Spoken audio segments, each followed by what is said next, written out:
Glass of some sort. I think it's opal. And yeah, when you get the nights here, you can really shine it on here, and you can really see. It's better.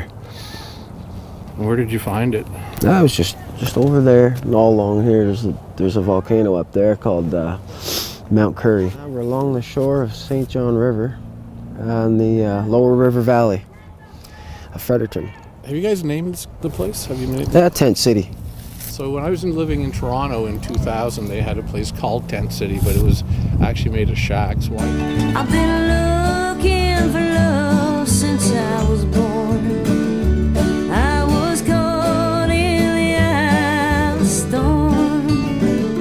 Far away, far away, far away, far away. Don't let your sorrow weigh you down. Far away, far away, far away, far away, far away from the eye of the storm.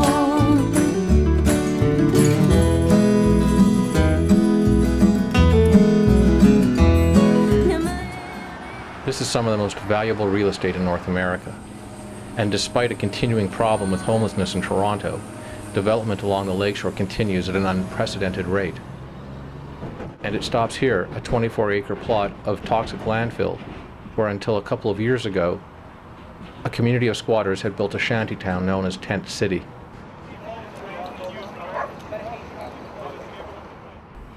After their eviction in 2002, nothing remains of Tent City except the stories of these rugged and often troubled people who now adjust to life in mainstream housing.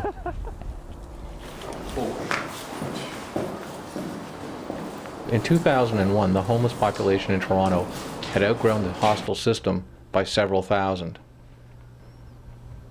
Ever resourceful, the homeless were now occupying places we had never imagined they could live. We have another camp. You know, this is a very interesting... I just need to get a shot of this. This is very cool. It's like a bamboo jungle in here.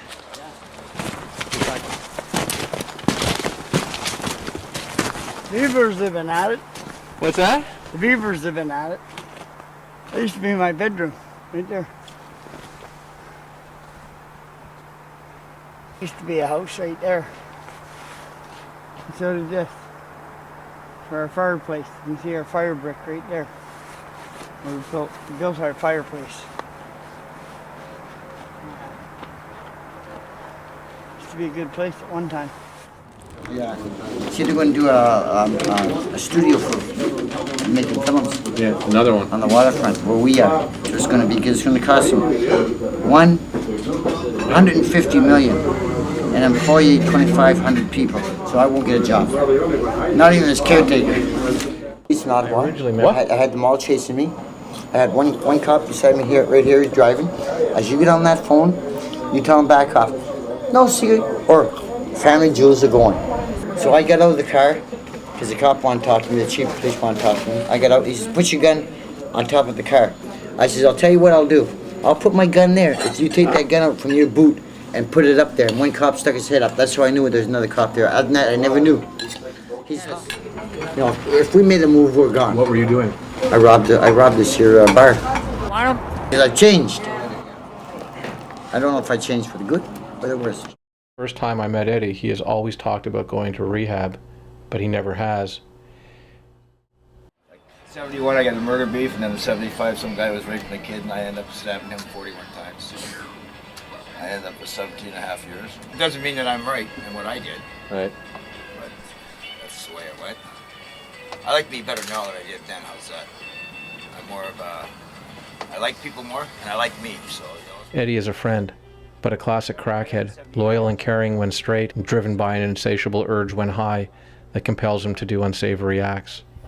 Ran into cocaine. When are the best times to actually, you know, find a loaded car? Thursday, Friday night.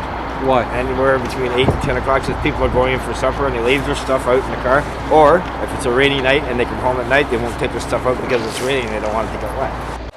Just as long as the sharp edge touches the window's history. I want to see this. Yeah, that's the stuff we pulled down this morning. Yeah, we got that this morning. Of it, because you can only get up so high, and I was walking along. See that bottom flat piece? Yeah. I was walking along there all the way Seriously? around. Oh yeah, hanging on with one hand, walking along, pulling it off. Terry and Eddie often faced hazardous conditions to eke an existence from scrap. And in the time I've known them, they have never begged.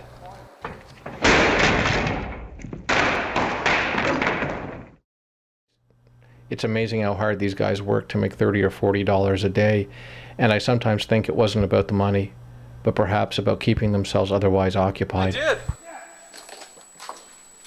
Let's see what happened, man. Are you cut? No, just smack my elbow.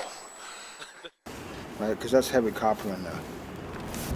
In the winter of 2002, while homeless people died on the streets of Toronto or suffered the iniquities of an overburdened hostile system, folks in Tent City fared well. They were warm.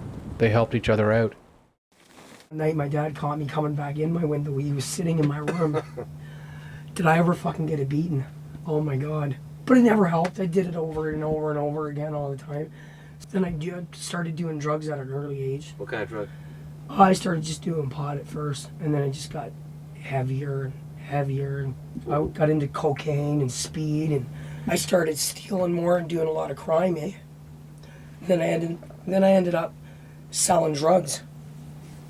I did 18 months for that. And if it comes to the point where they're gonna kick us out of here, I want to take my house with me. We've built it to be moved. Pivotal moments happen in everyone's life, but for a tiny community, the special events of one person's life can greatly affect the whole. Stop by just to say hi, to make an appearance. I sure as fuck ain't gonna help them. I don't believe in it. I don't think it's about the church. I think it's just about them having a place to make it look more like a community. Wait till the first kid's born down here. When's that happening? A few months. Who's pregnant? Shannon with Danny, and then Karen with me. Before we stopped smoking, we didn't really care about this house. I remember Shannon as one of the squeegee kids downtown. She looked frantic and crazed most of the time. We've been clean 4.5 months. I'm proud. Right now I want to go back to high school and finish my grade 12. I got 7 credits to finish, and then I want to go to college. What do you want to study? You know what? Childcare.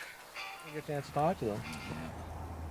That will be something to see them have a baby here. Yeah, and then it becomes a community. And then it's, you know... Then they're really fucked out in the city. Then they have to help. Or not. The last straw in the demise of Tent City was an errant report by the New York Times. So tell me a little bit about this New York Times article and what that... I don't know. I haven't even read it. You read it though, didn't you? No, I haven't. We just got it about like So an hour why do you ago. think they came here? I told you why they came here. They No, you wanted to didn't. see how our fucking homelessness was going on in Toronto. You turn around, you put a guy in an apartment, he's a crackhead, you put him in an apartment. At the end of the month when he gets his check, 95% of the crackheads aren't going to pay their rent. Right. So then the problem isn't not having a home, it's crack or whatever they're hooked on. No, because imagine if they give all of us here homes and they put us all together. Then we're gonna be slummed out. So tell me what you think then. You have to separate us. You got to take us and put it. If you're getting us a place to live away from everybody, everybody's got to go individually in a little spot. You can't. What was your worst memory? The day they come down and kick me out. Look into your crystal ball. Tell me if there's any light at all. Basically, it's an empty lot. How much damage can a bunch of hippies do to an empty lot? There was so much public outrage at the evictions that the City of Toronto introduced a rent supplement program for the residents of Tent City. And in short order, 105 people with long histories of drug abuse, incarceration, and life on the streets found themselves in mainstream housing. Just tell them that shows you that all the stories you heard about people at Tent City, they're not all that bad. Look where they are right now. Here they are. I guess you're saying they could be your neighbors. That's right, and we are their neighbors. It's unbelievable. What is? So, how complex. Look at the fields. You don't see this uptown, do you? Down Sugar and Dundas? Look at the grounds. Better than Moss Park.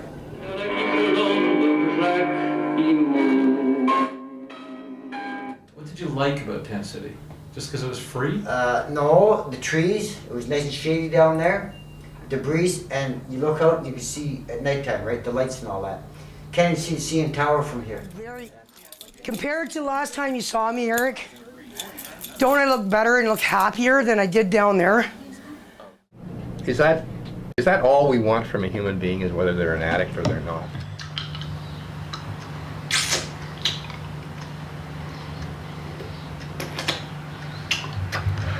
Oh, yes. Okay, let's get us scattered. Let's go. You ready? Start to remove the pain, and you'll start to remove a lot of the serious addictions. And will there always be addictions? I don't know. There'll always be patterns, ways in which people deal with things. Things can be a lot better, and I would suggest we all get together and make things a lot better for people. I make sure my house is clean, my laundry's done, I pay my bills, my food is bought every month, and I have 2 kitties. They're hiding somewhere. I have 2 cats, very, very well behaved cats. Yeah, I got fish too. Once in a while, like I'm seeing a drug counselor right now, and it's only maybe once or twice a month now that I smoke, right? I don't think I will totally be cured of being a crackhead. And it's scary to think that way, but it's true. I don't have to hook anymore. I don't have to beg for money anymore. And I'm happy. Like, I'm very happy to be where I'm at today because thanks to housing, here I am, and I'm doing really, really well mentally. In the winter that I was here, 40 people that were all struggling managed to, not always as functionally as we might hope, but a lot better than most people thought, gain some self-respect by building themselves their own places to live with the help of their friends. I think, and I believe, that if someone ponied up or allowed to lease the land, I believe that we could build something like Dignity Village in the US, where it's a green, sustainable village that was built by homeless people over the course of 5 years who had a vision and a dream that we could not have because we had no legal entitlement. Hi Eric, my name is Brad Powell. I'm the chairman here at Dignity Village, and we're located in Portland, Oregon. And we're the only city-sanctioned homeless community in the world. Why are you one of the only city-sanctioned homeless communities? Well, basically we started out underneath the Fremont Bridge, and it was just a group of protesters that got tired of getting kicked out of the doorways by the police and herded like cattle, told they couldn't stay places, and they just got fed up with it, and they said, we are the public and this is public land, why can't we stay here? And the city of Portland kind of agreed that they had a right to live somewhere. There was no solution to the homeless problem. They found a loophole in the Oregon state law that said that we could have 2 emergency campgrounds per municipality or per city. The first rule is no violence to yourself or others. The second one is no theft. Those 2 we have 0 tolerance on. If you get in a fight, the first person to throw the punch it's an automatic ejection. We have some other rules that we go by. No drugs or alcohol within a 1-block area. So we say anywhere on Sunderland Road. So no personal use in your own room or anything? Well, we can't monitor that because we don't search at the gate. People have rights, and that's one of their rights here in the United States of America, is privacy of your own home. Yeah, and I have PTSD, post-traumatic stress syndrome. From? Just being homeless or just from life, and I have a hard time like talking about Noah's Ark. Okay.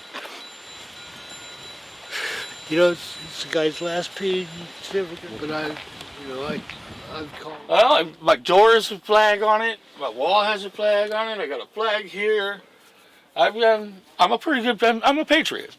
You know, I don't believe that I'll go anywhere else and kill people for us, but damn sure if they're going to come here. Yeah, I hear you. You know, I'll be the first one to pick up a rock and a stick and fight like a caveman. I don't care. I can see you fighting like a caveman.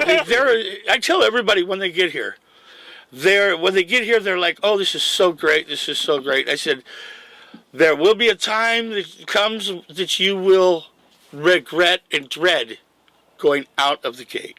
And do you feel that way? Not anymore, but I did for a long time. Because this became so... This became everything, and that's the psychological part of it works. I'm technically homeless. According to whom? The city, the state, the federal government. But what about in your state of mind? Homelessness is a state of mind. Hard, you know, the home is where the heart is, and so you're never without a home. It should be adopted in other cities where the government should give people a chance to redeem themselves. It used to be you commit a crime, you pay just dues for it by community service, going to jail, prison, or whatever, and you can get back into the flow of society. We've become an unforgiving nation where we don't forgive easily. We hold people down from being progressive. And this is a way for people to get their self-esteem, their motivation, their scruples, and their principles back together into being somebody. Now, this is what happens when you know your constitutional rights. You can achieve this because nobody above their constitutional rights, and you can do that. But you have to do it and think of everybody, not just yourself and one individual, but everybody. And it should be done, and it can be done, and it will be done. Or this country and all countries like this is going to fail.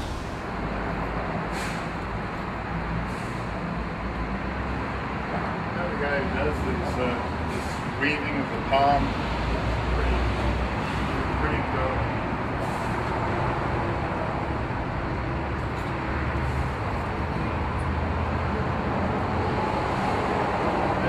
There's no shortage of the gospel here. That's a bachelor pad, man. Yeah, that's what it is. It's a shame you got to move it. I know, right? Because this is like one of the. I've been looking at camps for about 14 years now, and this might be the primest location I've ever seen. If there was. Besides that, if you get attacked, you're safe. Cover on three sides.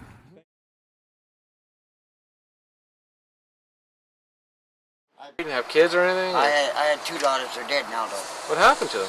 They got burnt in the fire. My wife was smoking crack cocaine. Place got caught in fire. That's when you were working at the factory? Yeah. When you were about 19 or so? Yeah. You remember that, Brian? Yeah. That's when you were working at the factory? Tell me. When you look at that, how does that make you feel? When you look at that, To see me on there? Well, not just to see that you. To see that you. Well, it's, you know, there's some memories that I like to just forget, right? You know, I'm moving on in life.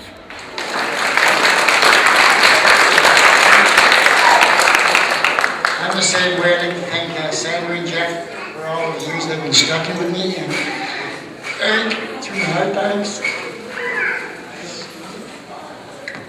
Not ready for that.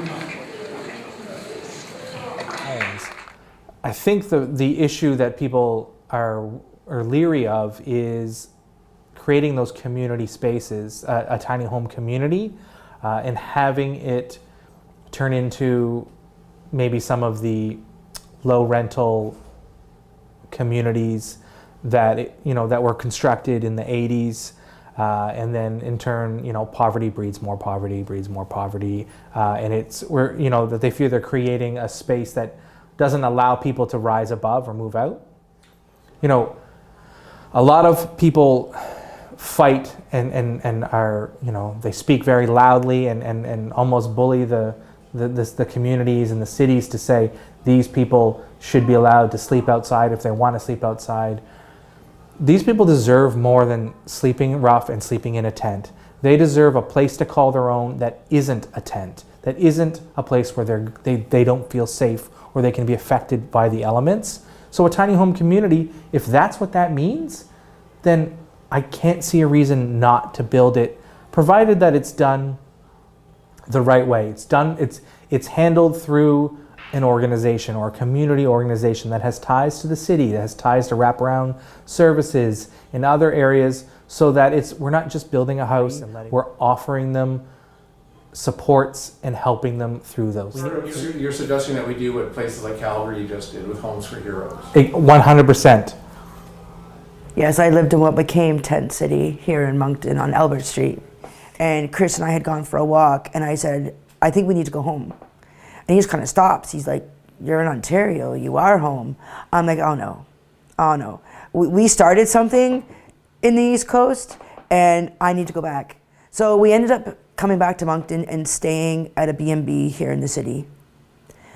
Well, that just went completely sour in the end. And as a result, we ended up at the cold shelter, which is at the old fire hall down on Assumption here in Moncton. In a way, that was a godsend, because inside those doors, I met some incredibly awesome people. One of the workers from Silva's Clinic heard that I was down there, and she's like, is there anything that you need or anything? I'm like, there's something that I need today. And she's like, okay. I'm like, I need garbage bags and rakes. And she's like, Shannon, that isn't what I was referring to. I'm like, well, that's what I need today. And she's like, well, why? I'm like, well, if I'm gonna stay here, I need the city to not kick me out. And the way for me to do that right now is for me to clean up this plot of land that I plan on just occupying and monopolizing as my own for right now. And she's like, all right. And then before we knew it, there was a dumpster and a backhoe and an excavator clearing the land. And the city of Moncton was, with bylaw, they had made some rules and regulations, and we had 24-hour security, and more people could come and pitch tents. And so I saw a vision of it. This was definitely a helping community. And I always saw Tent City as being a step up from homelessness, where like I said, they might only be canvas walls, but they're your walls. So you have your belongings, your life is conducted inside those canvas walls, which already gives you the mindset that you have your own place. So me being a past resident of Tent City and knowing some of the estimates that have been brought into the public, it makes me question that you're still putting out that kind of money. So why not invest that money into something good, like a tiny home community? And it's phenomenal once you get on the streets and you start meeting people, how many trades you guys all have together. And as a group, you could build a house. A group of people on the street that I've met could build a house in probably less time than that shelter is taken to open. Well, I've had a couple of brushes with death. It was a natural gas explosion, and there was people that did die. And a few years ago, I had about a 3,000-pound tree fall on me. I got neck injuries, back injuries, head injuries, jaw injuries. There's many different reasons people get homeless. Some are addiction problems, some are mental health, some are physical problems. There's many reasons, so it can happen to anybody. We grew up in a little place called Henderson. The original name of the town was Dead Creek. It wouldn't be as big as the 12 neighbors here. This guitar belonged to my father. I bought it for him, I think it was around 1974. It was used when we bought it. I raked leaves, shoveled snow, whatever I could, make a few dollars. My mom put in the rest. Then we bought it for Dad, and he played it for years and years. Stomp and Thomas played it. I came down here in '99, a little visit, some people I knew down here. Loved it, never went back really. I ended up leaving a relationship I was in, and I ended up staying in my car. Well, this is where I stayed when I was living in my car. Right here was well, from summer right on through to the winter. My radiator broke in the car and I had no heat in the car, so I had a little buddy heater and I had a 20-gallon thing of propane, and that's what I used to stay warm in it. It melted my dash, but it kept me warm. Met Marcel, we chatted, and he brought me a sandwich one cold winter day. We chatted about getting a place here, and here I am. This was from the fire? Yeah, well, it was a natural gas explosion. Yeah. It leveled the house. They found pieces of the building 3 blocks away. It was an explosion, fire, the building was collapsing. Yeah. It was chaos. It was basically what it was. And then you went in and pulled these kids out. I was in it to start with, and I got my daughter out. I had custody of my children. And I brought my daughter out and brought my son out and give them to a police officer that was standing there. And I said to the officer, I says, I got to go back in there. There's a woman next door to me. She's got 6 kids. And he didn't want to let me go, but I kind of pushed him off and went back in, and I brought the woman and the 6 kids out as well. And then later I got the award for that. That's from the Proxy of Canada.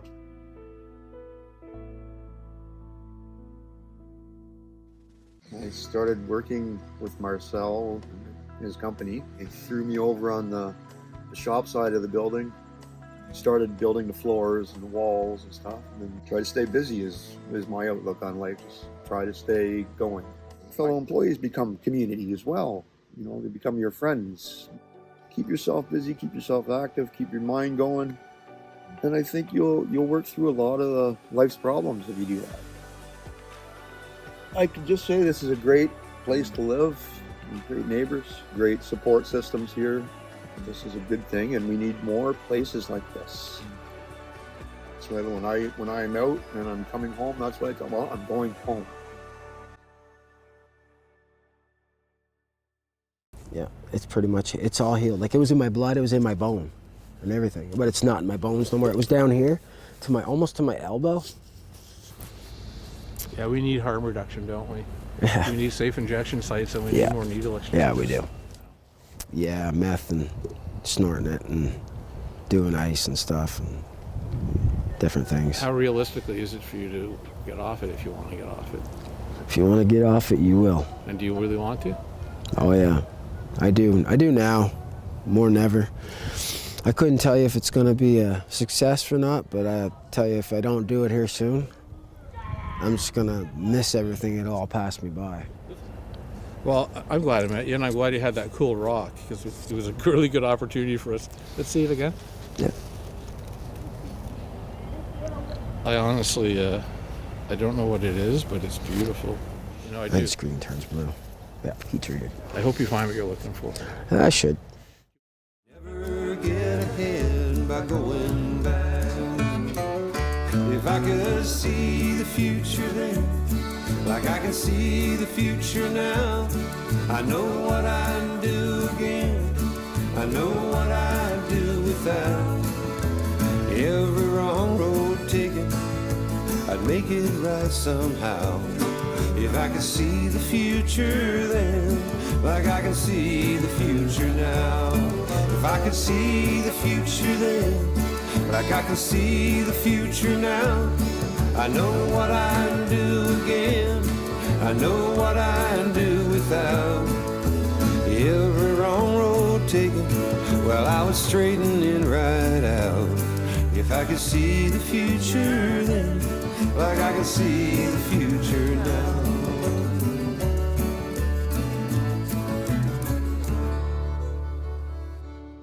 Is the truth what we're searching for? The truth is weird.